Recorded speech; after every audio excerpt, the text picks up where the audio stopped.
Good evening, everyone, and welcome to our fifth and final session zero for Star Wars Out in the Dark. My name is Will Kerber. I am your storyteller for tonight. And tonight is a special night as we have not only our fifth crew member, but one of my favorite gamers that I've ever had the pleasure to play with. She is an actor currently out in LA. She is a professional fairy. She's a member of the Delusion Immersive Theater. She also won Best Actress in a film festival called I'm Not Going to Leave to LA, and then immediately took that award and left for LA. She is a ray of sunshine in the darkness, and I'd like you all to please welcome Miss Katie Wiggins. Katie, before we start, tell us a little bit about Xylas, without giving away too much. Okay. So Xylas appears to be human. Um, they have green eyes and very short hair, buzz cut, pretty androgynous. Can't really tell what their gender is. And they thoroughly enjoy the occasional fight, as well as sciences and biology and engineering and things like that. So they're a kind of brawly nerd, is what I'm getting at. That's what I'm getting from you. Yes. Okay. So with each session zero, I've taken a couple of years back from where the game starts. So we're not going to start right in the middle of the action as far as the campaign is concerned. So we will go back about a year and a half, 2 years to the moment you left Xylas 2. Am I pronouncing that correctly? Zelos 2, sorry, because you are a Zelosian. And so your family has enjoyed a modicum of respect and easy living on Zelos. The farm has never faced foreclosure. Your brothers have never faced the long arm of the law, and you have done well for yourself, given your career and your field of study.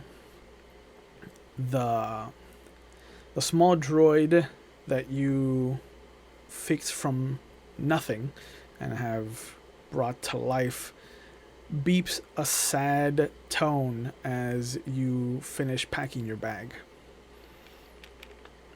It understands what is about to happen because it has happened before.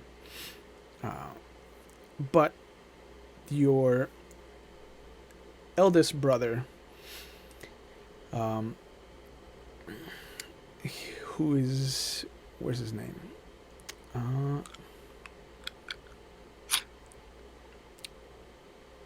It started with an O, right? Oldest brother was Ingo. Oh gosh. Ingo. Ingo. Ingo is currently outside on the farms. One of the two main modes of transportation for the farm, as he's about to take you into the city to the starport, where you are scheduled to leave on an expeditionary mission for the university. There is a Jedi that has specifically asked for bioengineers and people who are schooled in botany, who are botanists of a certain caliber, as there is a force-sensitive plant creature that they have found near the Outer Rim. And if this is a new sentient life form, this could be huge for the galaxy.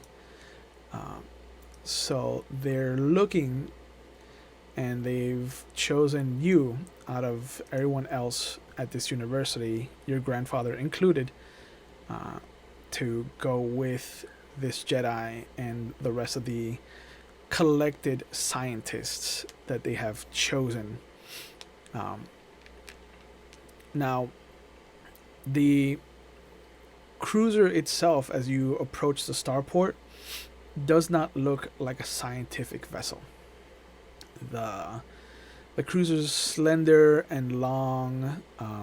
It looks to be about a 3-story building that has kind of toppled over and has these small wings.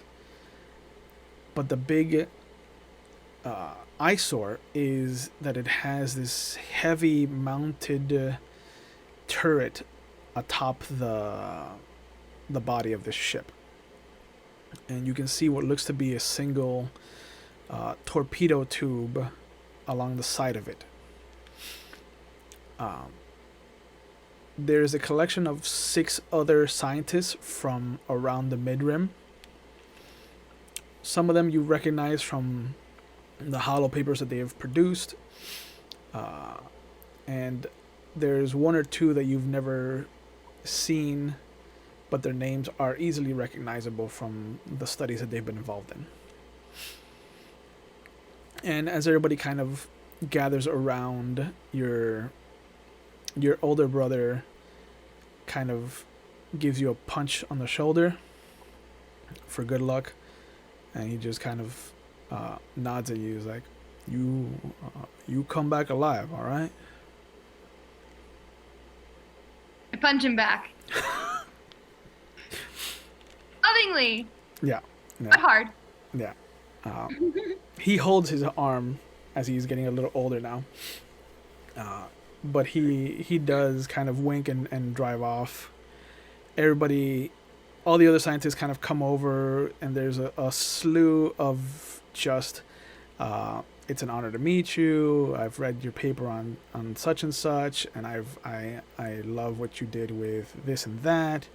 And there's a lot of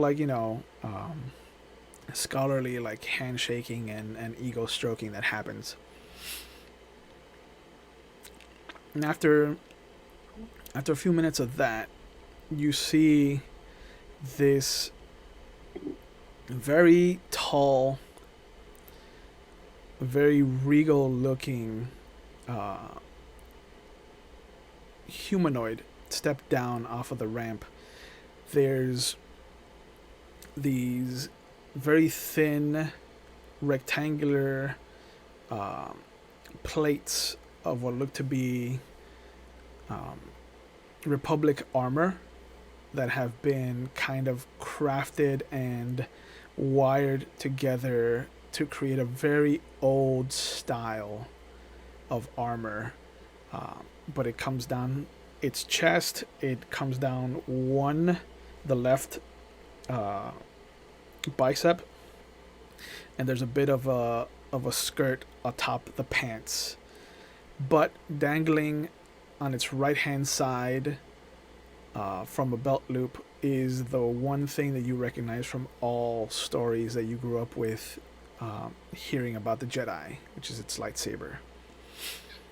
The humanoid looks to have this very cracked, almost stone-like skin that is reminiscent of a desert that has its rain kind of droughting out.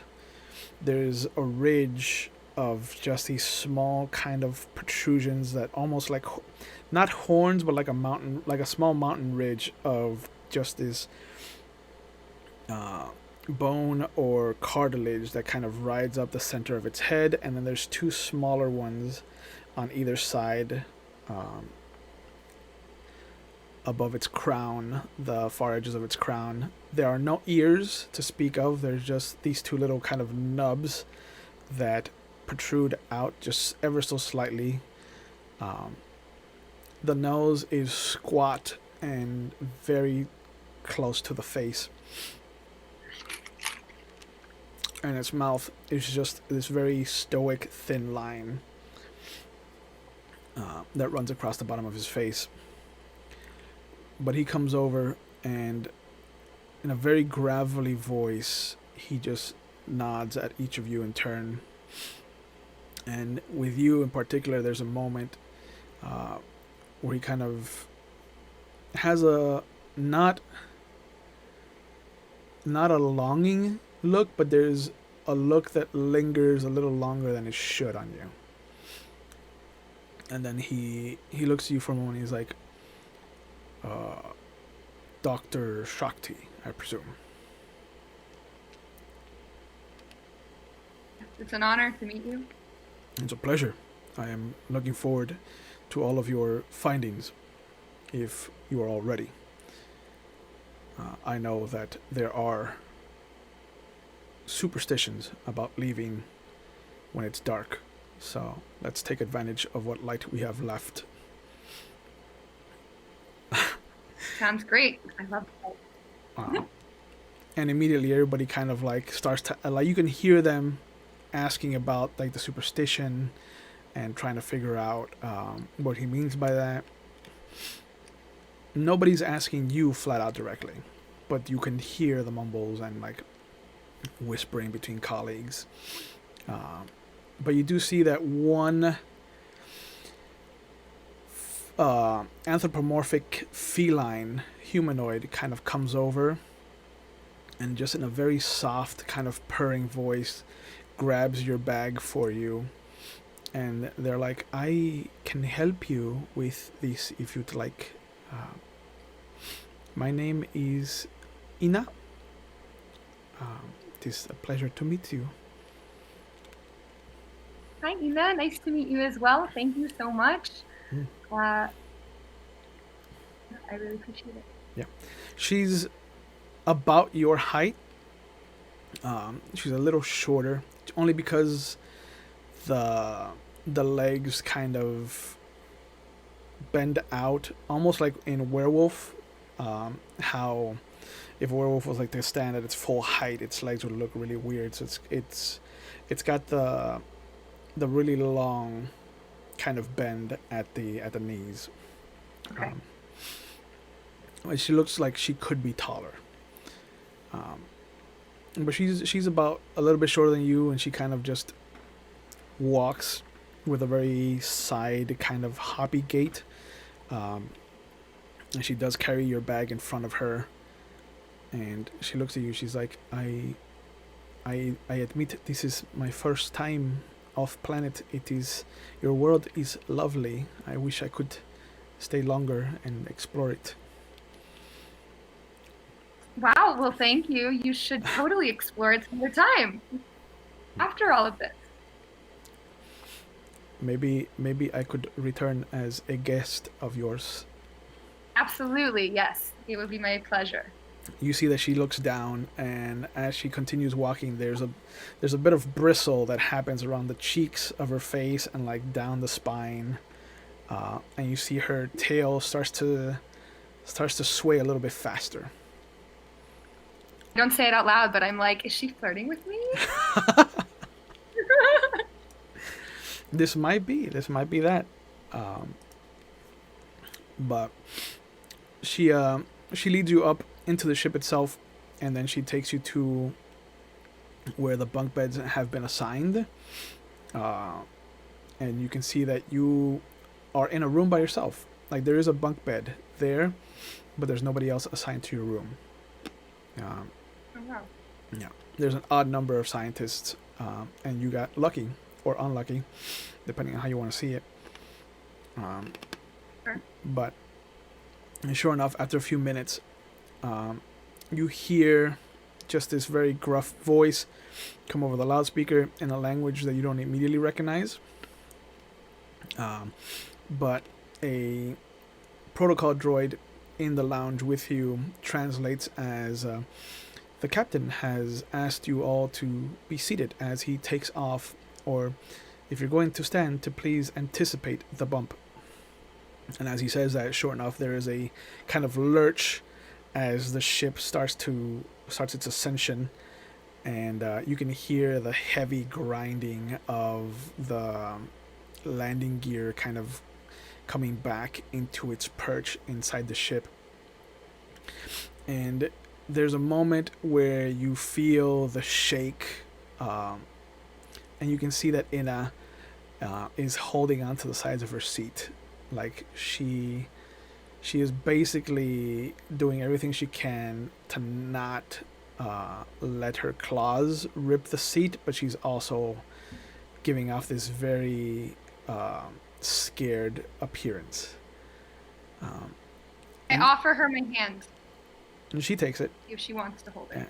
and there's a heavy squeeze. Like for her frame, she has a lot of power built into her muscles.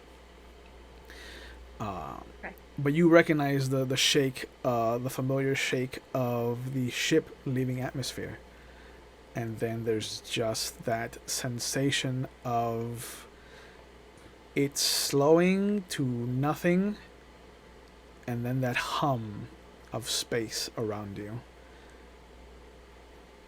And then there's another announcement that the protocol droid, once it's done, chimes up. Is like, the captain would like you all to know that it will take exactly 34 minutes to get to the designated area to jump.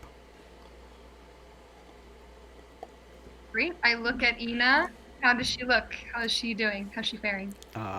She smiles and takes her hand back, uh, and right as she's about to say something, you see her bring her other hand up to her mouth, and she just goes running into the bathroom.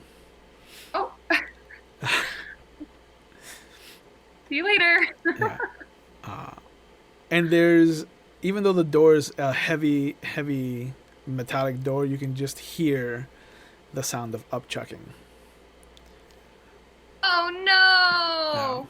Yeah. Poor Ina.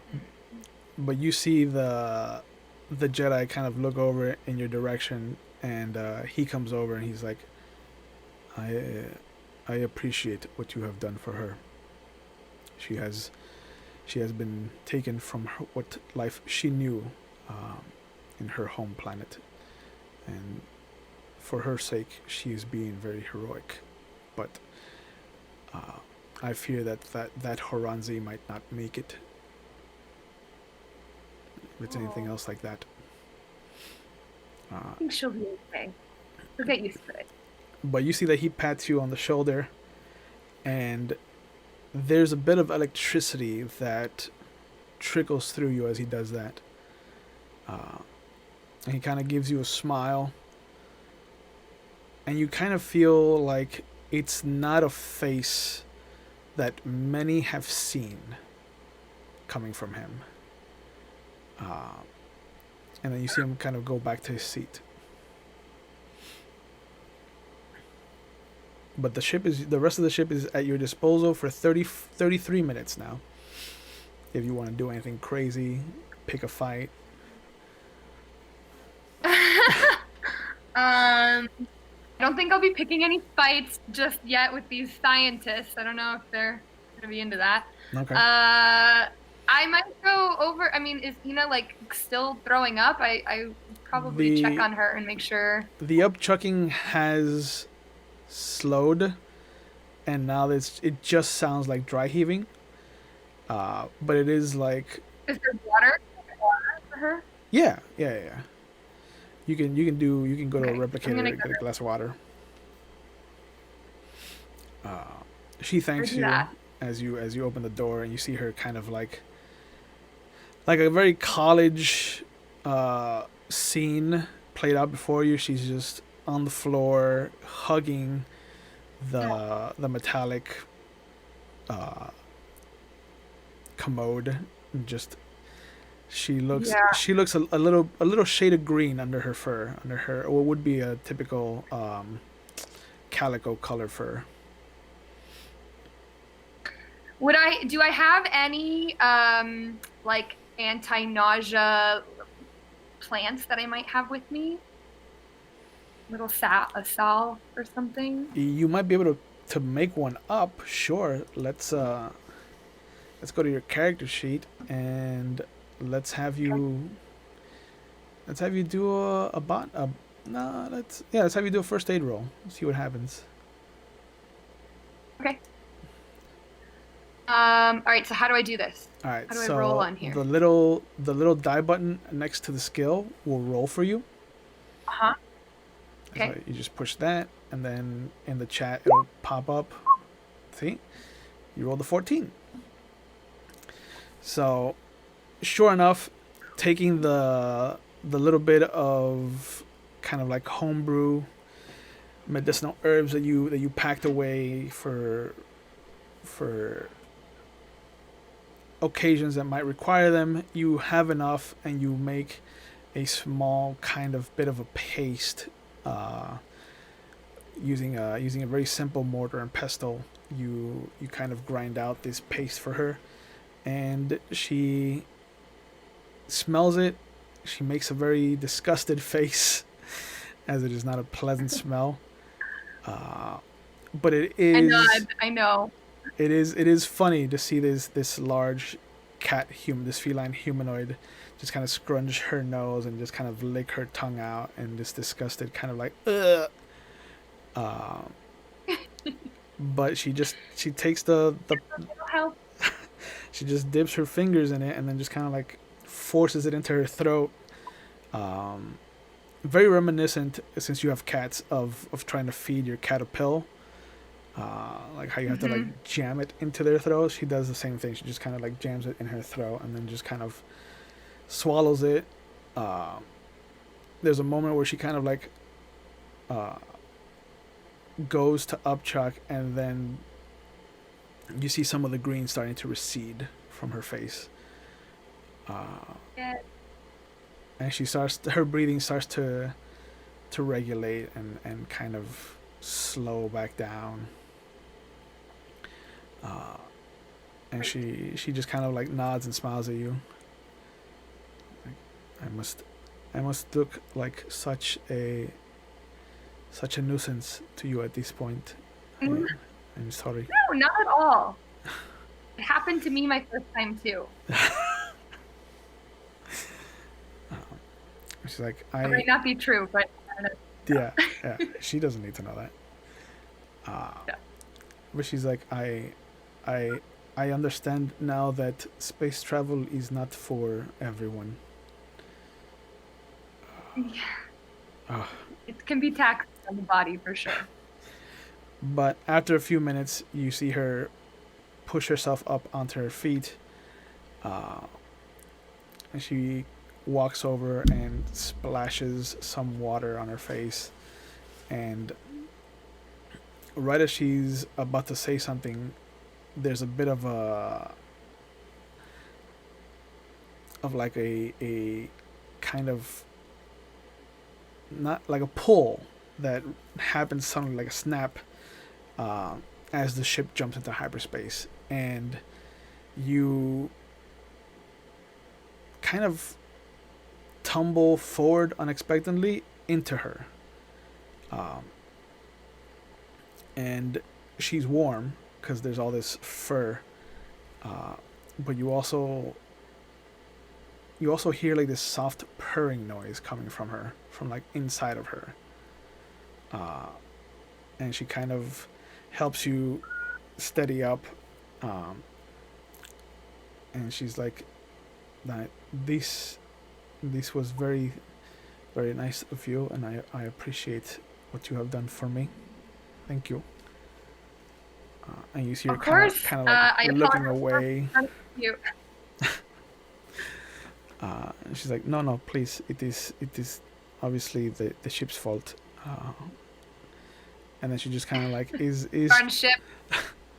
you see that she's kind of like looking to try and figure out a way out of the situation, because she feels she looks awkward.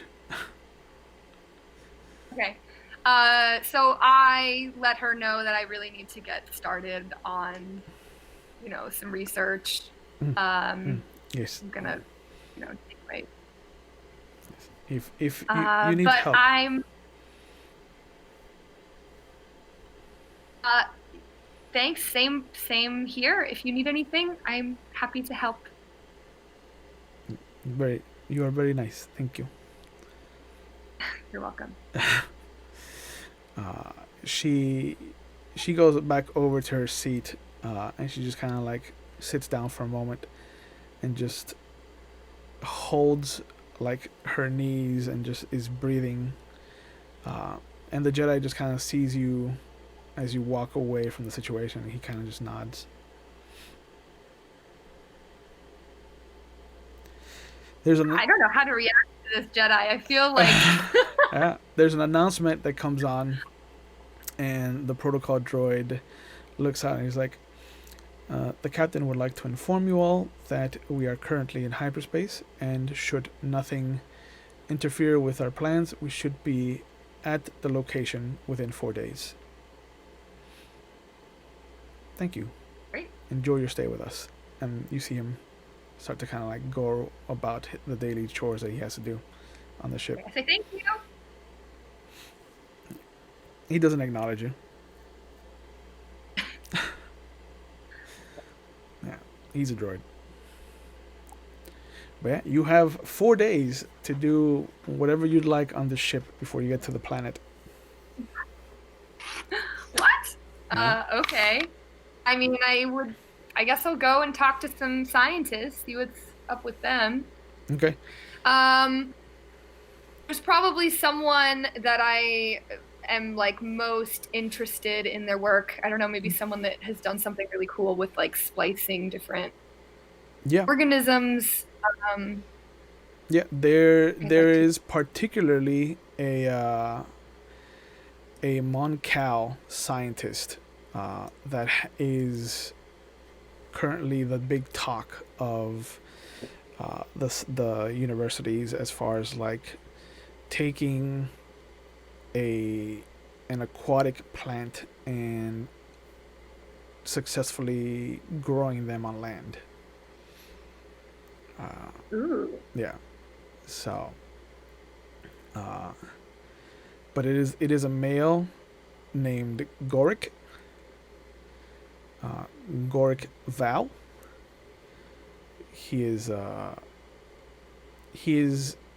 also not a full doctor. He's still working through his laboratories and stuff like that. But he is said to be one of the fastest kind of growing students out there that have a promising career. Cool. But yeah, he's definitely very easy to talk to. Great. Yeah. Well, then I would find him and start a conversation, ask if he's available and willing to chat. Yeah, he's like, how can I help you? I start with a little bit of flattery, of course, and I say how impressed I am with the ability, with what he's done with this plant. Oh. Yeah, I've heard about it. It must have been really difficult. It was. I would love to. He is. I'd love to soak up knowledge. He's a short, rotund Mon Cal, who's about 5'5". His coloration leans more towards aquamarine, like a very deep blue sea kind of color, like a sea after a storm.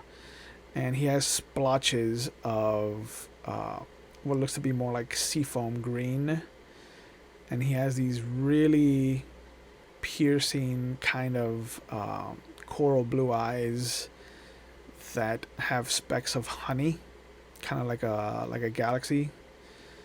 And his head is not bulbous, but it doesn't go up like typical Mon Cal. It kind of like droops back and is very strawberry shaped. But he looks like he's not a typical Mon Cal that you would have seen. He's well fed. He's a happy eater. And when you finally get a moment to talk to him, he is actually like eating uh, in the mess hall, in like the communal area, and he's just like, "Oh, please, sit down, sit down. There's no need for we're all colleagues here. There's no pomp and ceremony here. Okay.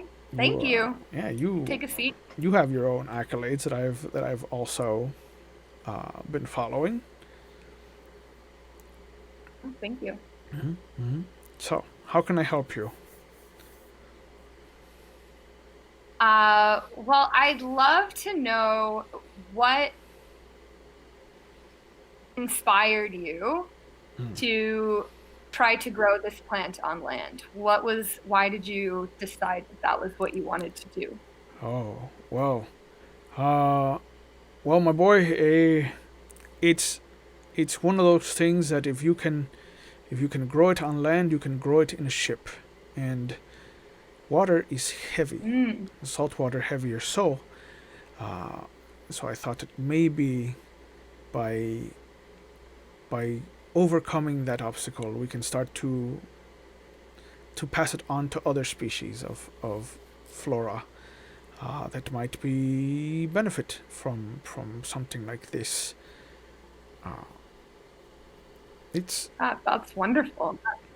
it's gonna help us move out and explore further out than we've been before, and if we can do this for other aquatic-based species, then all the better. Sure, absolutely. I agree. I would ask him like a question that is really detailed and that my human player brain doesn't actually know. But I Yes. would like really shoot the shit with him, like Science. ask intricate Yeah. questions about what he does. Yeah. There's a good like 2 or 3 hour nerd out session of just like Great. plant theory and what has been done with splicing, what could be done with splicing. Cool. It's really easy to just get to talk to him. He, like I said, he's one of the friendlier scientists on board. Um, some of the Mhm. others do kind of just stick to themselves. They're kind of either buried in their data pads as far as like reading something or working on something, or they're in their rooms and just kind of like typing things up and working on other projects that are. It looks like they were working on before they got kind of saddled into this. Uh, Okay. but yeah, he's easy to talk to. Ina's easy to talk to. Uh, the Jedi surprisingly can be easy to talk to. Um, he just has a lot of like he doesn't know science, so he tells you that he's just there to make sure that nothing happens to any of you, and to make sure that the species, if proven to be sentient, it can be added to the registrar and to the Jedi Council records as easily as possible. Cool. Yeah. I feel I'm a little bit intimidated by him. Yeah.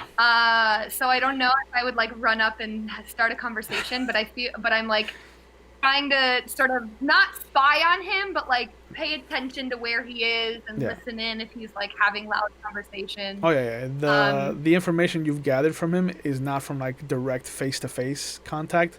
It's things that you've overheard, or that you okay, heard him speaking to somebody else and have kind of worked your way into that conversation as well to get some information out of him that way. But nothing's ever been like you've never gone up to him and been like, "Can I touch your lightsaber?" Like those kind of conversations. Yeah, that's not a thing that happens. Um, yeah, good. yeah, but it's easy to get to talking to the three of them.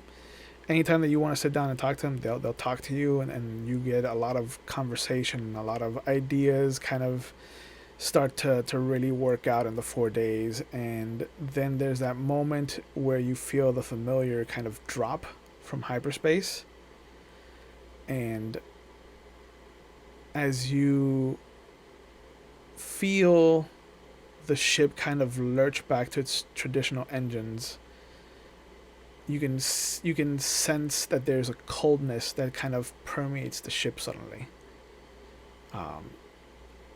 And nobody else looks to be estranged by it.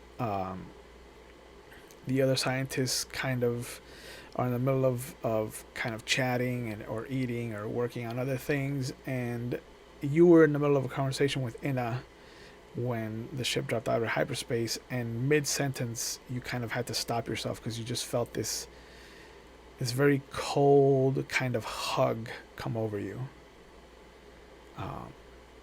And Do I have anything warm in my room, like a article of clothing that I could go put on? oh, for sure, yeah. Okay, so Uh, I tell I have to go quickly. I'm so sorry, no, and I sure, go and get my sure. warmth. Uh, and as you grab the sweater or the poncho or the warm article of clothing, there's a moment where you reach for it and you're no longer on the ship. You can see the farm stretched out around you. The hand that reached down that you're looking through is not your hand. And as you kind of throw the sweater over you, you look up. Brother. Yeah, you look up and you can see as you catch a reflection in the mirror in the windshield of the speeder, you see that it's Trill. You're currently seeing Trill, and there's a moment where you can see that there's a shiver, and you can see a little blanket of white stretched out in the distance as far as the farm is concerned, and you hear a very sad lamenting beep, and you can see this little box of a droid come wheeling out and into the garage where Trill's working, and there's a scratch on it. It looks like something hit it and kind of carved into it. Uh, and as Trill kind of bends down, you as Trill, you kind of bend down because you have the overwhelming urge to kind of check him out. You kind of let that flow through Trill, and he kind of bends down to look at the damage, and it looks like some kind of vibro weapon has cut through this droid. And as he puts it back down and stands up and kind of moves out into the open field, he looks over, and the farmhouse is on fire. And Oh, there's a moment when the cold, just as easily and as quickly as it washed over you, just washes away, and you're back in the room. And there's this feeling like you haven't moved, like you still have your sweater in your hand, and you can feel Inna's hand on your shoulder, and you finally start to hear her voice kind of sink in, and she's like, "Hey, are you okay? Do you require assistance? You have not moved in some time."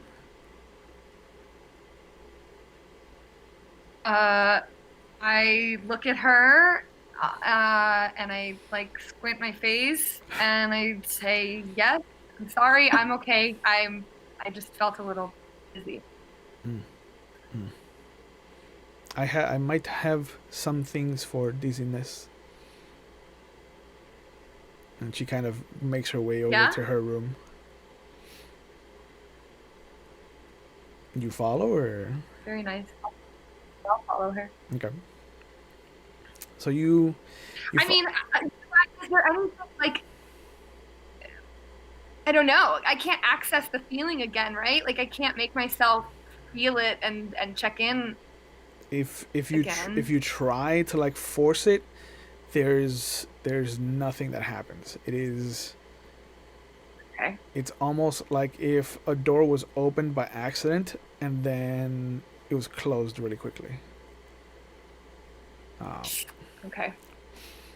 But you can see now that as you walk out from the hallway where your room is into the common area to go to the hallway where her room and the other rooms are, you can see that the Jedi is standing in the hallway that leads to the cockpit, and he's kind of just like eyeballing you. Like his eyes are just a squint, and as he locks eyes with you, he follows your movements with a keen interest. Okay, well, I'm gonna look at him confused because I'm feeling confused. Yeah. Um, and probably turn and continue to follow Ina. Okay. Does he come too? No, you see that as you as you turn to follow her, there's a moment where the ship rocks, and all of a sudden you hear this, for lack of a better term, like for an easier mental sound for you, it's almost like a whale crying around the ship. Just this very sad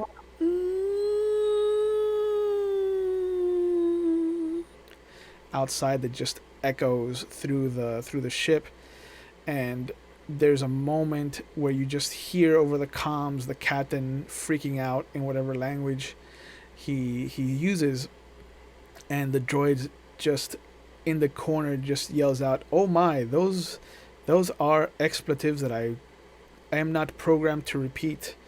And as he says that, everything goes dark in the ship, and the only thing you can see are the two little glowing eyes from the droid. So if you could either make a willpower roll or a perception roll, your choice. Okay. I think I'm gonna make a willpower roll. Okay.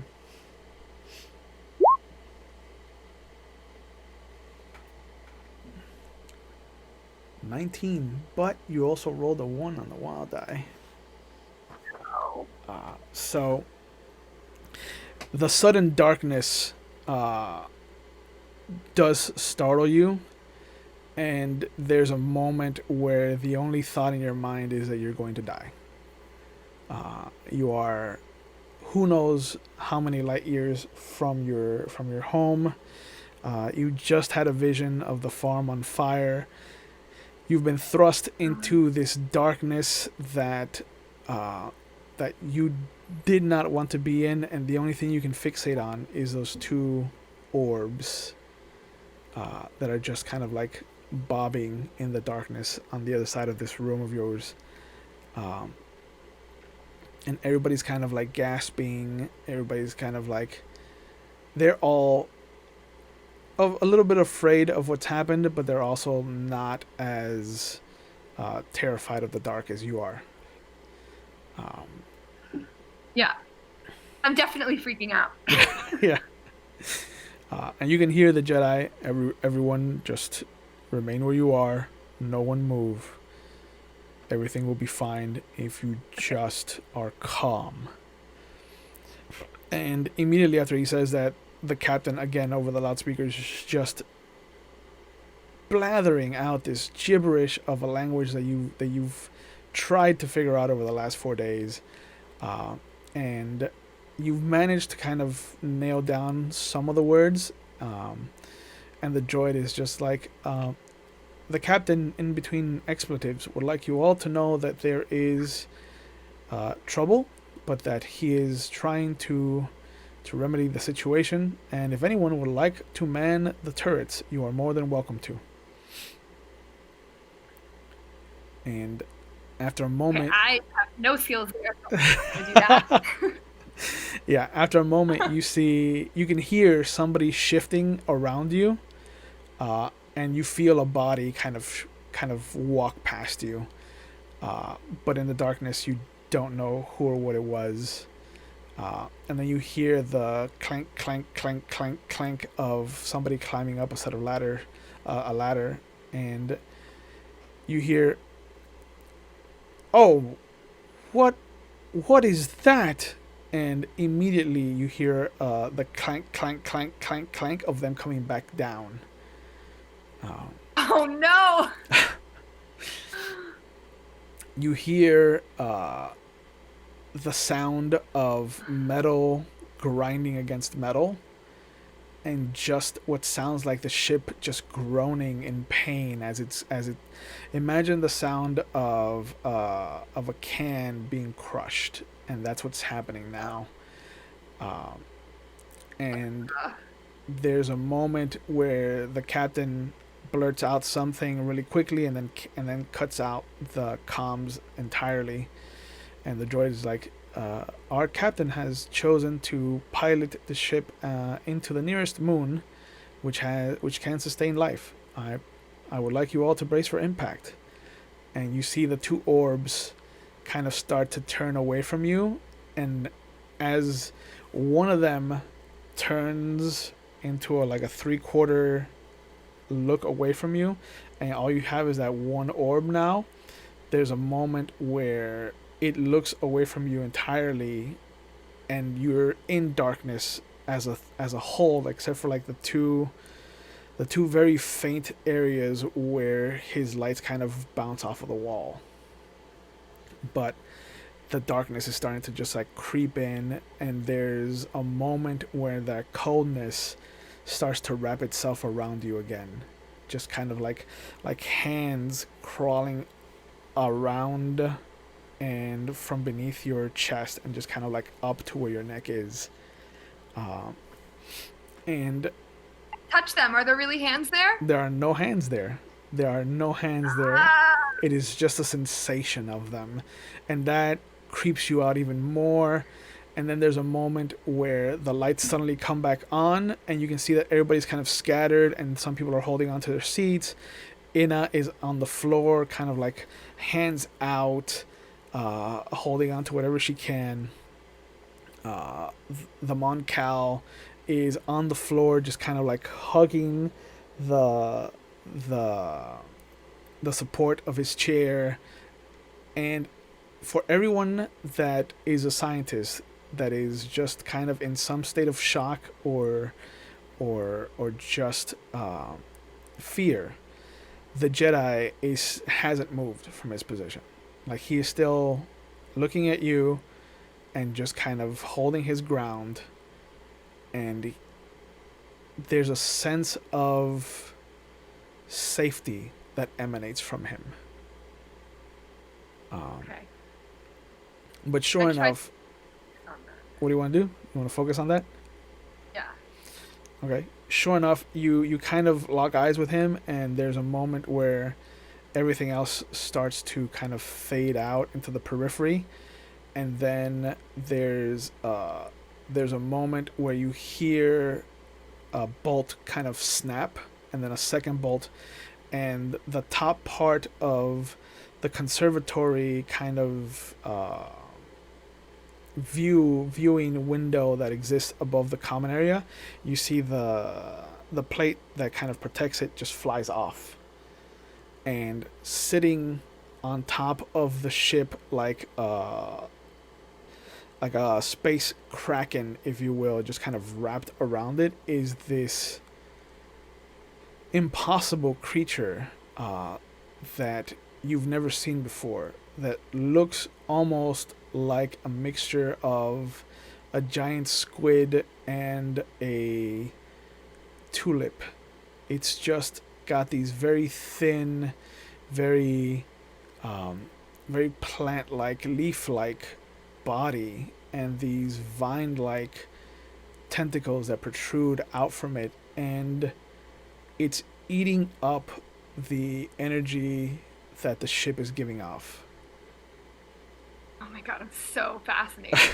But It's scary, but I'm nerding out in excitement also. you also see the ship barreling towards this moon, and as the ship kind of hits a wrong angle in its entry point.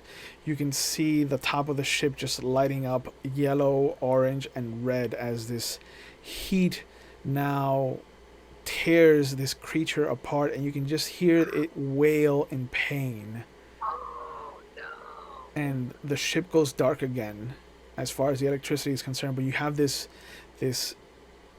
hauntingly beautiful image of this once in a lifetime creature just being burned alive on re-entry. And all you see is the Jedi still looking at you, everyone else screaming in fear, Inna off to the side, kind of trying to crawl towards you. And right as everything is about to go haywire, you snap out of it and you wake up on your bunk bed on the Neverwhere. And What? you dread whatever brought up the nightmare of that day to your mind. But all you hear over the loudspeaker is the captain. I'm gonna need everybody to come to the cargo bay ASAP. We got a situation. And there's a moment where you think back to Inna. You think back to the Mon Cal, who was the friendliest of people to you. And you look over to the desk that inhabits your room, and you can see the only remnant you have of that day, pressed between two thin pieces of glass, is one of those leaf-like appendages of that creature, as a stark reminder of what happened to you. But you are now on the Neverwhere with the rest of the crew. And Did everyone die? It will be revealed to you as you start to remember more about that event. But you are on the Neverwhere. You are with the rest of the crew, which consists of Flid Grilled, Gardef Zor, and a Xylas Winchester. And you are beckoned to the cargo bay where the captain has something to share with the rest of the crew. And this is where we'll pick up the first actual session of Out in the Dark.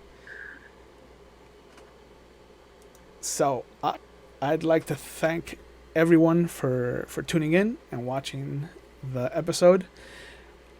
Be aware we will be back next Friday with the entire crew together for the first time moving forward. And I am excited to welcome you all to Out in the Dark. Let us know what you think.